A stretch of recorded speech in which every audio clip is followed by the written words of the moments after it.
In the late 90s and early 2000s, I was about 10 or 11 years old. I would tune into Cartoon Network roughly around, I believe it was around 3 o'clock that Toonami came on. And they would have Dragon Ball and Dragon Ball Z, Zoids, Gundam, Transformers, Batman, a whole bunch of action-oriented shows. And Dragon Ball and Dragon Ball Z were some of the best of that roster.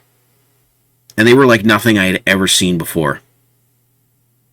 They captivated my entire generation of boys at that time because it was great character development, great storytelling, very compelling story arcs each episode, with great music and dubbing.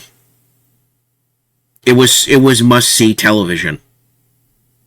Dragon Ball and Dragon Ball Z were created by the legendary Akira Toriyama, who, it was announced last night, on March 7th. We got the news late last night that he had passed away on March 1st. And it stunned the world. It stunned my generation, who grew up on this man's creations. Not just Dragon Ball and Dragon Ball Z, but Dragon Quest, Chrono Trigger, all the character designs he did for many various video games.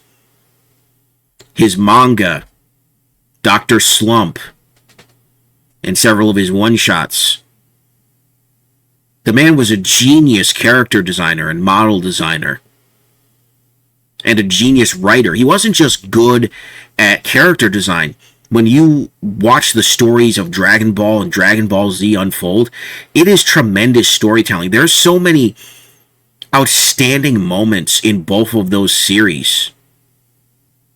There's too many to count. It's absolutely incredible. And yet it was announced that on March 1st, he passed away from acute subdural hematoma, which is a type of brain bleed, which is just shocking. He didn't seem unhealthy, but that's the type of thing that can just happen. Kind of like Grant Imahara, who passed away from a brain aneurysm. It's probably very similar. Sometimes the brain can just completely malfunction and just shut down due to bleeding or some sort of damage that goes overlooked. You know, you got to get your body checked, ladies and gentlemen. And even if you do, it's not necessarily going to save you. His time was up. And that's very hard for many people to accept because he still was in the middle of stuff.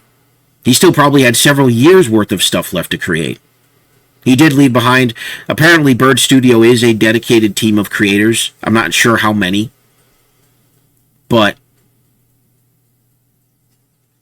he's left behind a legacy that has inspired the entire art of anime. Like just shows like One Piece, shows and manga like One Piece and Naruto were directly inspired by his work. The creators have said as much, and they grieve him as much as everybody else. It's truly shocking. Now, of course, some people knew before we did because obviously the news hit Japan directly as it happened, but they waited a couple days to tell the rest of the world. And now today you're seeing tributes the world over to this man's great creations. He was notoriously reclusive. He didn't give a whole lot of interviews. He actually created an avatar called Robo Toriyama for his manga interviews. But he had a good heart, a good attitude. His ideology around his creation was very good. And just making things that entertain people. That's all he really wanted to do. He created both action and comedy. He was really good with comedy. I would have loved to have seen more comedy from him. And I don't know if the upcoming Sandland will be more comedic or not. I haven't read it. But they're doing an anime adaptation of it. So it'll be interesting. A lot of projects are going to be continuing on without him and without his input. And that's, guys, that's tough. It's like when Pixar lost John Lasseter. He didn't die, but when he got fired. It's like the captain of the ship no longer has meaningful input. So it takes more people to come together to finish something and hope that they do it in a way that would honor him. This man inspired creativity. You know, I've taken to making comic strips lately. My character designs are nothing special. You're looking at one of them on the screen, which is just an avatar of me. But a lot of people have been enjoying them, so I've been making them consistently. And it's just fun. That's why you create, is for fun. Not for money, not for fame, not for attention. Just to bring people some joy, some entertainment. And that's exactly what Akira Toriyama did. That's what we should all be inspired to do, whether we're creating videos, whether we're making comic strips or writing stories, making music. No matter what creative endeavors we do, it should be to entertain first and foremost. We should be thinking to entertain others. Not to browbeat people over the head with messaging. Not to see ourselves in a mirror. But to entertain others. And that is why this is a true loss. Not just for my generation, but for generations over. Because it's losing the notion. In our culture, we are losing the notion of creating to entertain. Creativity is being limited now to either A, seeing yourself in a mirror, or B, browbeating somebody over the head with some sort of political or sociological ideology. Some sort of social ideology. And people have had enough of that. But creators like Toriyama didn't do this. He parodied a lot of things. He made things fun. And he dealt with human morality a lot in Dragon Ball Z, even with non-human characters. Goku was incredibly sympathetic to almost everybody he fought. He didn't want to destroy his enemies.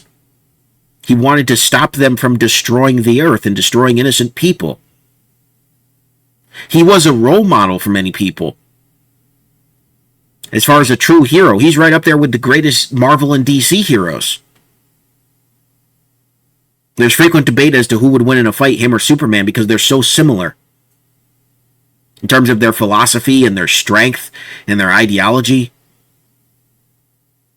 But people like Goku because no matter what, he kept going. He kept getting stronger. He would fight till his last breath. In many cases, he died trying to save the world. And that's inspiring. That inspires and motivates people the world over. And it did. Way back in the early 2000s and throughout no matter what action anime came out, people always went back to Dragon Ball Z.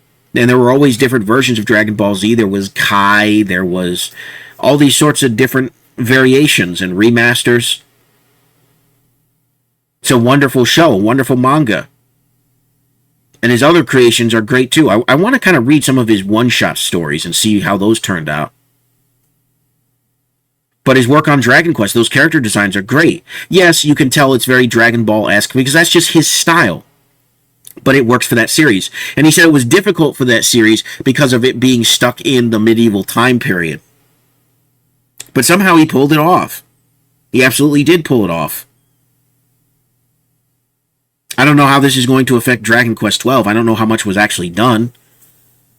But there's a lot of stuff that's not done yet. Dragon Ball Daima, I think that's how you say it, and Sandland was being adapted.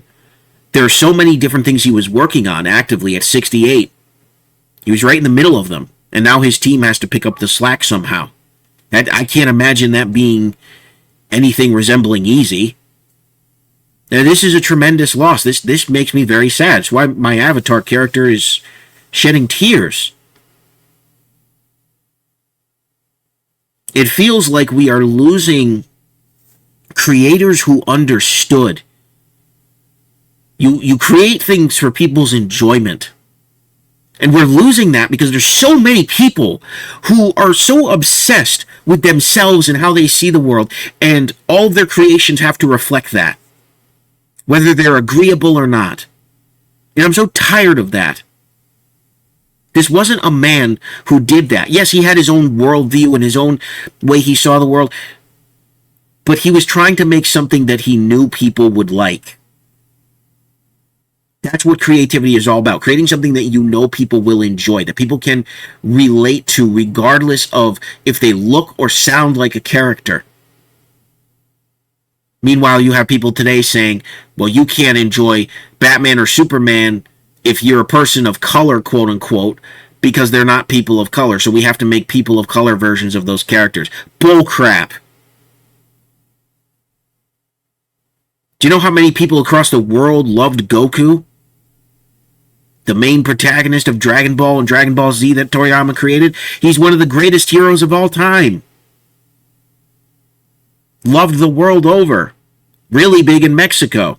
Huge in Mexico. I had no idea. But it doesn't surprise me, because he's an appealing, strong male character who defends the innocent and tries to reform the bad guys. But if he can't, he destroys them. But he does fight for them as much as he fights for the Earth. Goku is a paragon of virtue. He was ever since he was a kid. He's a great character. And Toriyama has immense skill to be able to write a character like that. We had never seen a character much like that. Superman was sort of like that, and so was Batman. But Goku was a different breed. I personally like Dragon Ball more than Z.